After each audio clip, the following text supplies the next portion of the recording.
Great. I would like to call the school building committee meeting to order. Roll call, please. Mayor Nicholson, Present. Mr. Castellanos, Ms. Ruggiero, Ms. Jacutis, Dr. Alvarez, Here, present. Mr. Makua, Ms. Gerardo, Mr. Ridley, Present. Mr. Smart, Ms. Miller. Oh, sorry. Present. Mr. Rittershouse, Present. Ms. Drago, Present. Ms. Gately, Present. Mr. Bertino, Mr. Donovan, Mr. Koulikides, Mr. Marlin, Here. Mr. Starbird, Here. Mr. Mannion, Present. Mayor McGee, Present. and Mr. Lotzi. All right. We have, I count 11. Thank you. Lynn? Craig, are you going to share the presentation? Yep, absolutely. Sorry.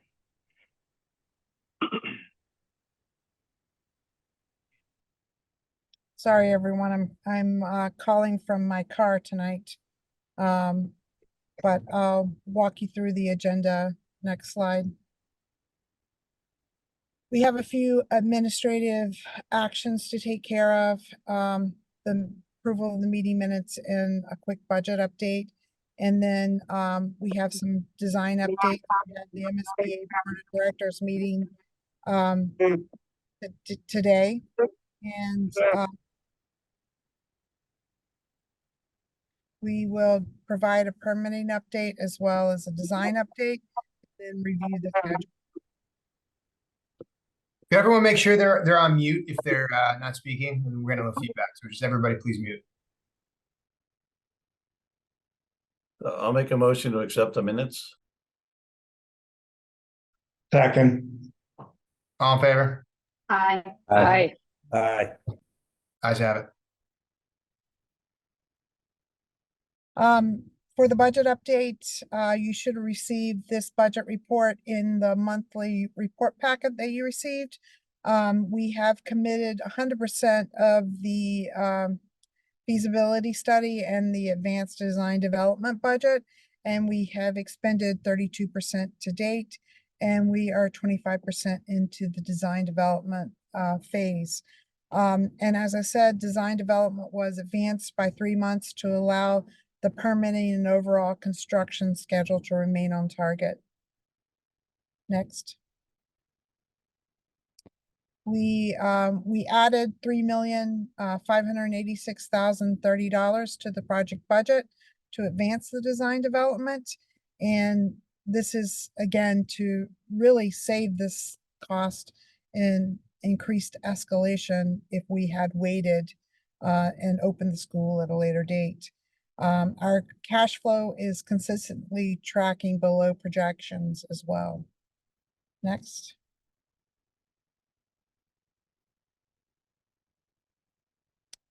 We had a meeting with the MSBA prior to today's MSBA board meeting. When we submitted our budget to MSBA on October 26th within the schematic design submission, we were anticipating a MSBA share of $105,271,771. After they reviewed our schematic design submission, we went to our feasibility assessment subcommittee. The MSBA revised their share to $104,530,907. It was a decrease, or conversely an increase, in the city share of $745,865. This was primarily due to a drama classroom that was added between the preferred schematic report phase and the schematic design submission phase.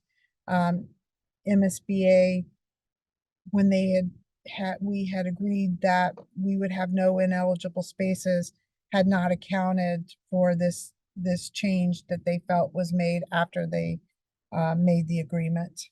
So they counted it as ineligible, it was 850 square feet. They allowed us to keep it, but they are not going to participate in the costs of it.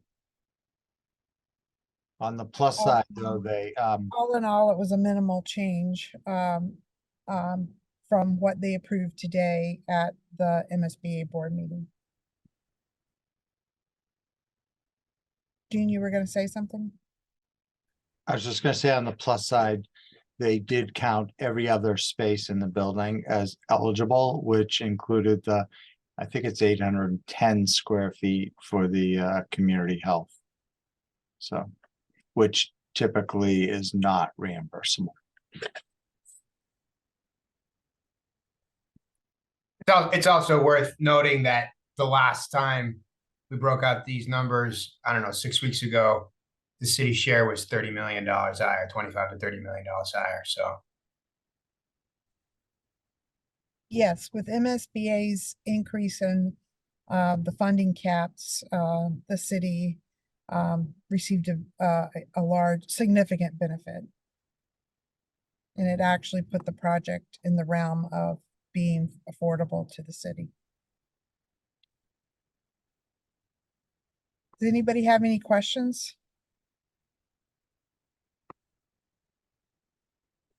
If not, next slide, please. So at today's meeting, they did not require any changes of the floor plans. The only change was the 745,000 that I indicated previously. Our project scope and budget agreement was approved. Now we're moving on to needing a city council vote to approve the funding of the project. And once that vote is, once there's approved funding from the city council, the MSBA will send a project funding agreement to sign for the city and the MSBA to execute. They did make a statement today that reimbursement for the design development in future phases would be contingent upon the completion of the Article 97 and NEPA process. And as you'll see later on in the presentation, what the timeline for those are. So right now we're on target for both of those things, and hopefully we'll achieve them in order to start the reimbursement from MSBA, hopefully quicker than we have scheduled. Next slide. So we expect to submit the ENF or the environmental notification form to MEPA on December 22nd. We're looking for a legislative vote on the Article 97 early in 2024. Their executive session or legislative session has ended for the year. So we're hoping to be back with them and receive a vote in the beginning of the year. We have our draft environmental impact report scheduled for February 16th and the final environmental impact report by April 5th. And that will complete the MEPA process once those are submitted and approved. We are looking to put together an early enabling bid package by March 1st so that we can get enabling work done in the existing building and demo the modulars this summer. And then once we have the environmental impact report approved, we'll be going to the Conservation Commission and hopefully have their order of conditions by May 31st.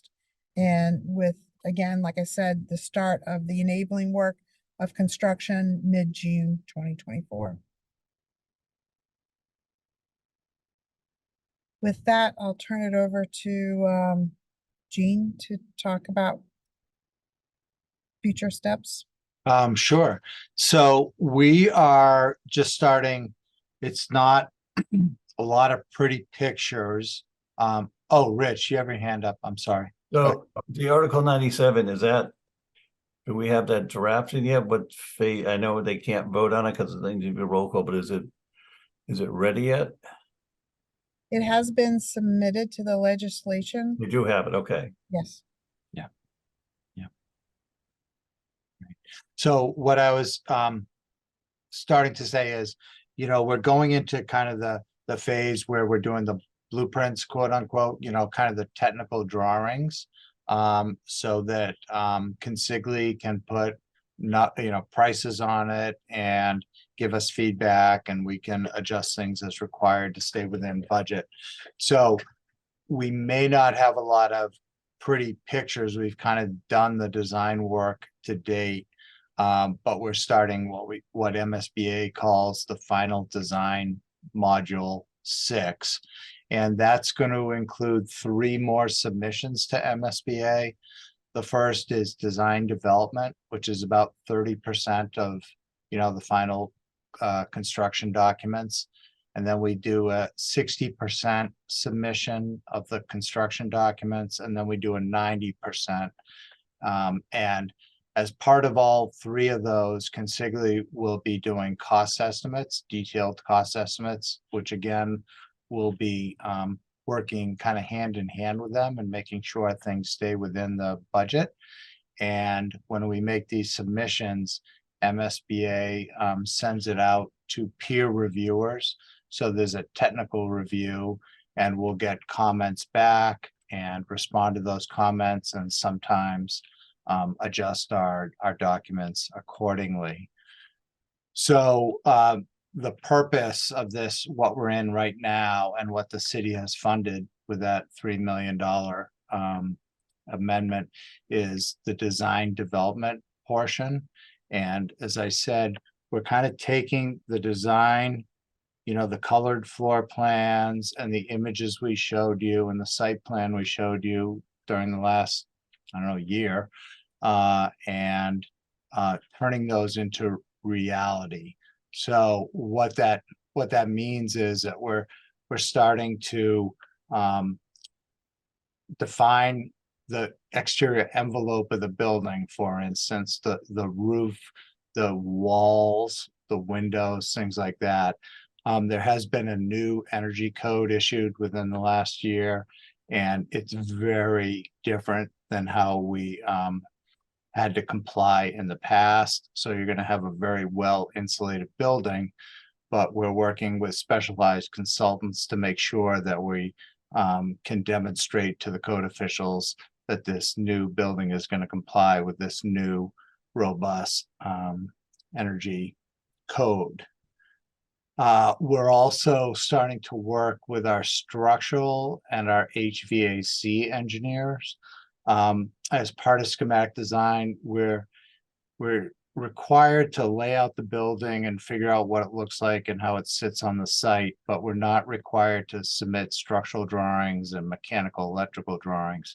So as part of, doing the rest of the job, we're starting to do that.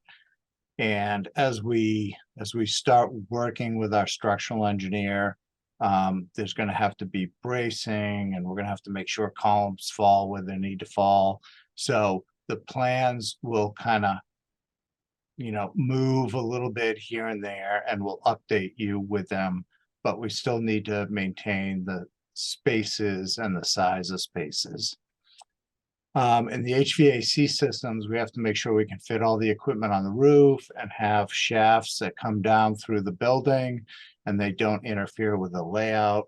So I think I said it before, but we're going to start getting into a lot of kind of detailed stuff about making this a real project.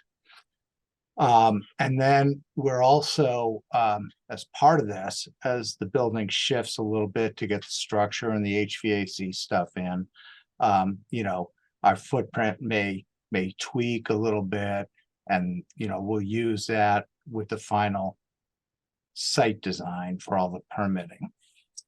And then I'm going to go back to the first bullet point, which is kind of the first part of this while we're doing all those other things, is that we're in the process of setting up meetings with all the as many staff people as we can.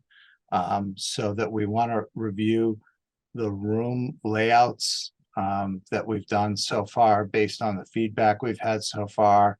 And then just get a sign off so that we're not 3 or 4 months down the line and all of a sudden realizing, oops, this room needs to be adjusted one way or another. So we're just starting that process.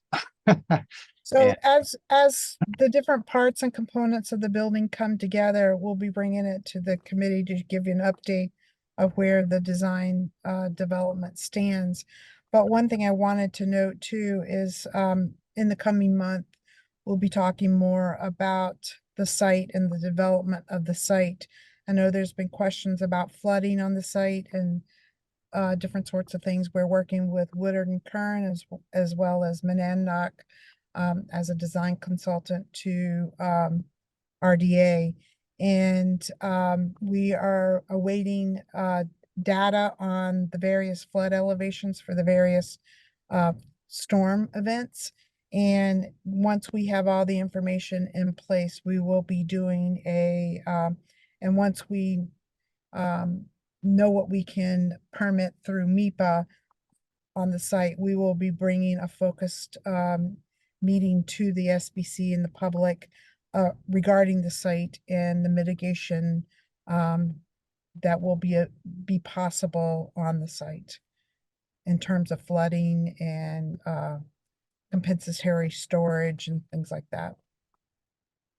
I just want to jump in really quickly on that point, Lynn, because I'm glad you mentioned that. That was a question that we had gotten from school building committee, and I think that level of detail coming up is going to be super helpful. I just want to take a minute to sort of reiterate or clarify the conversation we had previously about the site with respect to the floodplain.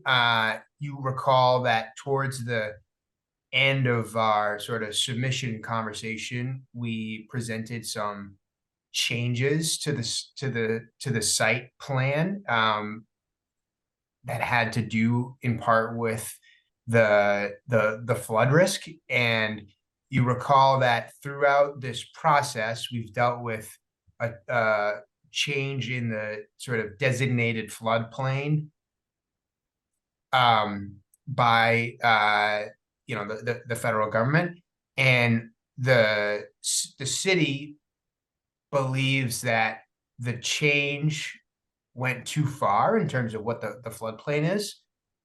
But the change that we made to the design towards the end was, despite the fact that the city thinks that the floodplain is more sort of aggressive than it needs to be, the site plan we ended up on is responsive to the worst case scenario, even beyond what we think is accurate. So I think there was a question of making sure that we were going to be able to accommodate and address the very worst case scenario, and we made a change in that direction towards the end of the site planning process. We did. And we issued a grading drawing today that accommodates the aggressive floodplain.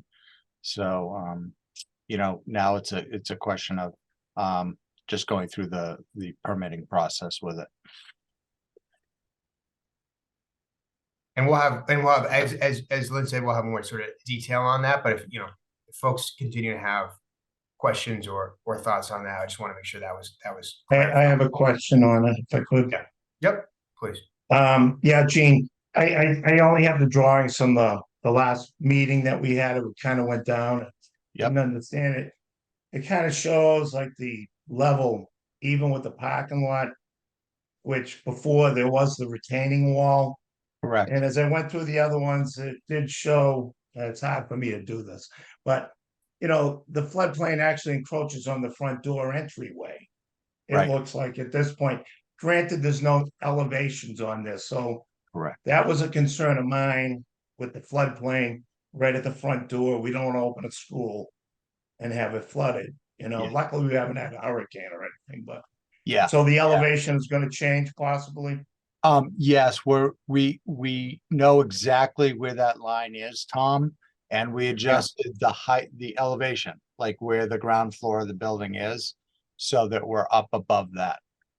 Excellent. And we're up above it by at least a foot, if not 18 inches. And again, that's like the worst case catastrophe. And the Can we other get thing three? to, Can we get 3 feet? You probably can't. One other thing I wanted to bring up, in the site utilities, there's a 48-inch storm sewer. Correct. Who does that belong to? Lynn Water Sewer, MWRA? Why can't we tie into this if it's available? Well, it's probably doesn't have the capacity that that we're going to need, Tom. I don't know Okay. who controls it. You know, it's some city entity, and it is not the MWRA. So we're Okay. doing a whole different stormwater drainage system, and then leaving that. You know, we know it's there, but it's accommodating certain things, and we don't want to mess up what it's accommodating. We're doing new systems to accommodate the changes to the site. Okay, yeah, I live close by, so I get flooded a lot. I appreciate not getting flooded, but it yeah. looked like something that might have been possible to mitigate the water besides just letting it run across the street. Well, yeah, all I can say is we know exactly what that pipe is and what it deals with, you know, our civil engineers do. And they, Mhm. you know, for the new site development, they're making sure that nothing is any worse than what it is right now. Okay, thanks, Gene. And all the while accommodating this new, as the mayor said, aggressive, you know, projection for a floodplain. Just a quick point, and Tom, you might want to, I think you have a little bit of an experience there, just to lay it out. I think it's important that when you were president of the Wyoming Little League, there was, I'm drawing a blank on what year it was, but there were issues 5 and along that whole 96. floodplain. Yeah, I think just to Yeah. put into the context the discussion. the back in those, I stood over by the Lutheran church when the water came across, obviously out of Sluice Pond, down Broadway, down the driveway, flooded the Little League field, the senior elderly place, and all of Magnolia went across, obviously Magnolia Street. Yeah, that was a catastrophic event, but that was an awful lot of water. And it seems like these 100-year ideas are a little crazy, because we had the Mother's Day storm about 10 years later. And I think everybody here I happened to be away visiting my daughter in August of 2018. We had the microburst, which flooded everything. My neighbor sent me a picture. The water was up to the bumper on my pickup truck. So much water was in the area. So it's a huge concern of mine. I live in a low-lying area. Obviously, the school, probably all these ponds connected together at one point. So water mitigation to me is a huge thing. As I said, building a $160 million school, we want to keep it dry for sure. Yeah, we know we know the school is going to be fine. You know, there are going to be times probably when the parking lot is going to have some degree of water in it, Tom. Yeah. And we have to, it's kind of where the flood storage is and where it's going to be, but you know, the building itself, we're not concerned about at all. Okay. I'm just kind of curious where my business, but you know, where do you live in comparison to Magnolia? Um, Are you on Magnolia or? I'm 2,500 feet away, so half a mile away. No, I'm just down around the corner a little bit off of Euclid Ave. Okay, all But right, I live on Lockwood Road. It's just the lowest lying area in this neighborhood. And okay, we've been flooded a lot. I spent, $8,000 for a French drain in my home because of the flooding. And if you drive down our street, everybody has some pump pipes going out of their homes, and it's a low lying area. Spring Pond and Peabody is at the end of the street. So that whole area is about the same elevation planes, except for streets above me. So yeah. Well, I know Yeah. Mike and his department have really been trying to work with ourselves and other consultants to, you know, define these floodplains and make sure the building is okay. I know Yeah. I know it's not, where there's, when there's a catastrophic event like that, I can't say that the flooding's gonna be better. You know, we don't have a Right. major, huge tunnel that's gonna bring stuff out to the ocean, you know? I mean, this, unfortunately, that parking lot is designed, it's gonna have to be flood storage. Yeah, I Most just, important thing is the building, I think, in my personal opinion, the most important thing is the building. If it's up above, the calamity of classical building that building when it was done on a old dump that was firefighters sat there for years putting the fire out. I want to make sure, being on this board, that we see this, it's addressed, and we do the best we can possibly. Yeah, I really have to agree with Tom because I recall people out there canoeing during some of those storms. It just floods over so deep that people just take out their canoes and start canoeing in the middle of Magnolia Ave. So it does get very bad. So we have to make sure the building is dry. Thanks for bringing that up, Tom. You're welcome. So I know I've said it multiple times, but the building, you know, we are well aware it is, and we have raised the building up above that worst case scenario. Thanks, I Jim. mean, I just want to sort of drive home from the committee's perspective, because we're going to get, you know, in 20 years from now, and there's a major flood and the parking lot is flooded, people are going to say, well, why didn't you know this was going to happen? And the answer is we did know it was going to happen, and we made sure the building was protected, right? So the parking lot may flood, it will flood in these catastrophic events, and the project team decided to look at the absolute worst case scenario according to the models, and protect the building, understanding that in these catastrophic events, the parking lot will be flooded, and it's where part of, you know, the plan for when there is major flooding in the area is to have the parking lot flood. And with respect to the neighbors, that we're not worsening anyone's situation, right? If we actually Just one- if we raised the parking lot so it didn't flood, that water would go off the site somewhere. That's what I mean. That was the adjustment.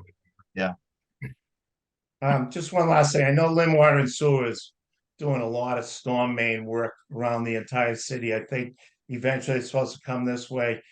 Maybe somebody can talk to them, and if we could get an additional pipe coming out of there. Maybe I would assume the larger pipes go out to Broadway and head down to the treatment plant, and somehow get it in a budget over time to add some extra drainage to that area, now that there's gonna be a school instead of just a playground there. The stormwater doesn't run down to the treatment plant. Everything runs into ponds, and then when the ponds hit a certain level, it runs to another pond and then ultimately runs out to the ocean. You know, in our area, it's you know, Fay Estates, for example, has Frog Pond.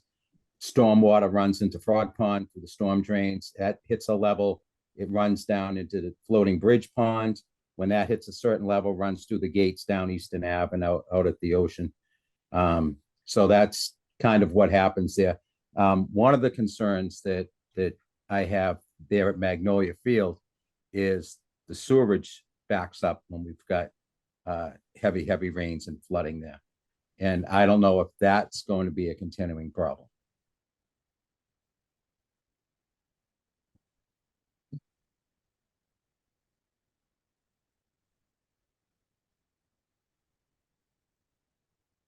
Gene, do you want to speak to that? Oh, well, we don't know about that, and we will look into it, that anything, you know, we do with the school doesn't make it worse. So I'm just gonna be honest, this is the first time I'm kind of hearing this as an issue, and I will definitely follow it up with our civil engineer.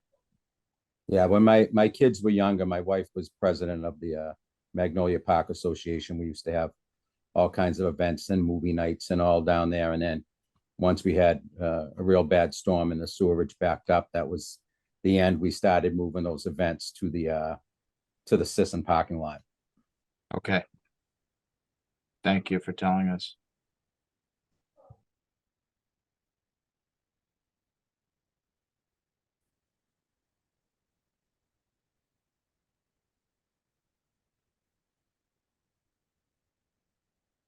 Ready for the next slide, Jean? I mean, I am, if people don't have questions. So one of the other things that we're doing is, I think Lynn started to mention it, but, you know, if the project, you know, you funded us, so we stay on schedule. The thought or the plan is come the end of school next June, that we will have, 4 classrooms plus a couple of small group rooms constructed within the Pickering building. So that kind of one of the first things that Consigli can do is take down the modular addition shown here on the far left. That's, you know, serving the Sisson Elementary School. Part that has to come down because part of it is within the footprint of the new Pickering. So in order to start digging into the hillside and getting the retaining walls and foundations in for the new Pickering, the modulars have to come down. So we've shown, I don't know, in the center, you know, the top center, 2 classrooms that are labeled Sisson classrooms. There, we're putting together a package right now to kind of demolish what's an unused locker room right next to the Pickering gym and fit it out for 2 classrooms. And that'll accommodate 2 out of the 4 classrooms in the modulars. Then in the lower right, I'll say with blue outlines, we are going to create a couple of temporary classrooms to accommodate the other 2 Sisson modulars, plus a couple of small group rooms in the existing, on the first floor of the Pickering auditorium. So we're going to be taking out the seats, storing them, and building these 2 temporary classrooms there. When the project is done, we'll disassemble those classrooms and restore the seats and, you know, do the floor and kind of fix up the auditorium again for use. So that's, you know, there's a lot of different moving pieces going on right now, but there's some people in our office right now just concentrating on getting a package out as one of the first pieces of construction, even before Consigli gets on site. I don't know if anyone has any questions. We've kind of, you've seen this before and we've talked about it, but I'm happy to answer any questions if there are any. I was just wondering, will we be having a public meeting so we can inform the parents of Sisson of the changes and where their new rooms will be?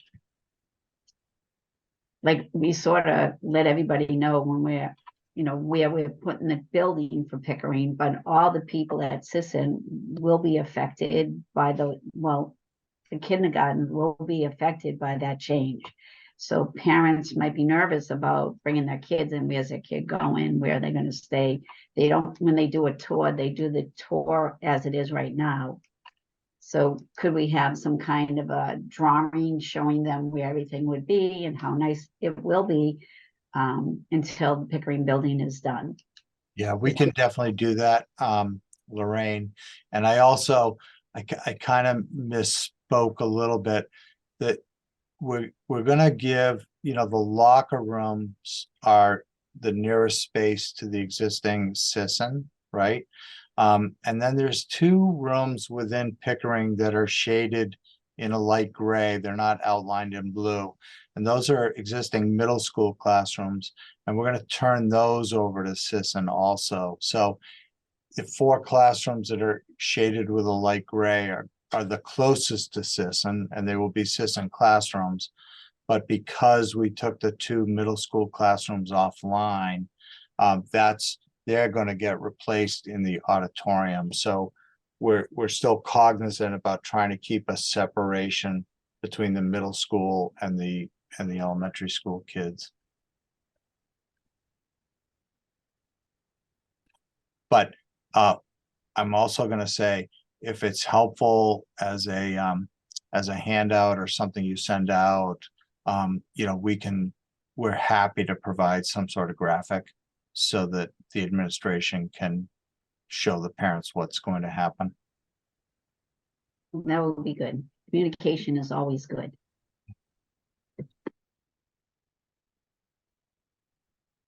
So really, that's kind of the design update. Like I said, we have a lot of different things going on between structural, HVAC, this little package, and kind of finalizing this site. Not a lot of pretty pictures, a lot of kind of technical work going on right now. That's it, Lynn. Craig, next slide. You want to take this? Sure. So here's our schedule of upcoming meetings. Actually, let me back up a little bit. The bullet points on the left-hand side. The submission of the project team responding to MSBA's review comments that went in to the MSBA last Friday. So I think that was December 8th. This morning, we had the MSBA Board of Directors meeting, which Lynn talked about earlier, and we got approval for the project scope and budget agreement. And our next building committee meeting will be January 17th. Any questions about that? All right. I have Hearing one none. question, Craig. Are we still planning to stick to the 6:30 start time that we've been doing before? Like, was this a one-time switch in the time? Yeah, 6:30. Unless I hear otherwise. Tonight was kind of a unique situation. We have to pop over to a 7 o'clock meeting. But yeah, the intent is to go back to 6:30 for these regular meetings. Sounds great. Thank you. Absolutely. And thank you all for accommodating our schedule quirk here.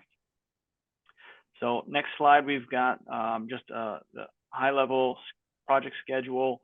If you look at December 2023, I think it's like the 5th bar down, that green bar that with a DD in it, that stands for design development. As Jean was mentioning earlier, we are now into. We do have, if you look as we go across that bar, 60% CD stands for construction documents, 90% construction documents. Those are the packages Jean was referring to earlier. Down below that is this salmon colored, pink, orange color. Those are the early release packages. Some of that work that Jean was just presenting with the existing school, as well as early packages for site work, concrete, steel. Moving down to the blue bar, that's the main school construction.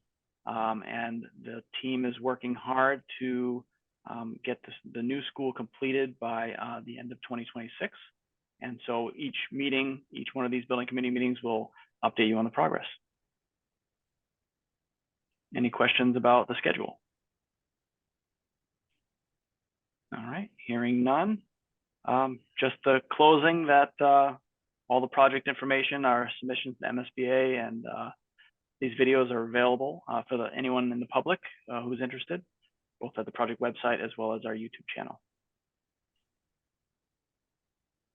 I just want to say thank you, Greg. I just want to say quickly that just to reiterate that today we got that approval from the MSBA for the project budget agreement.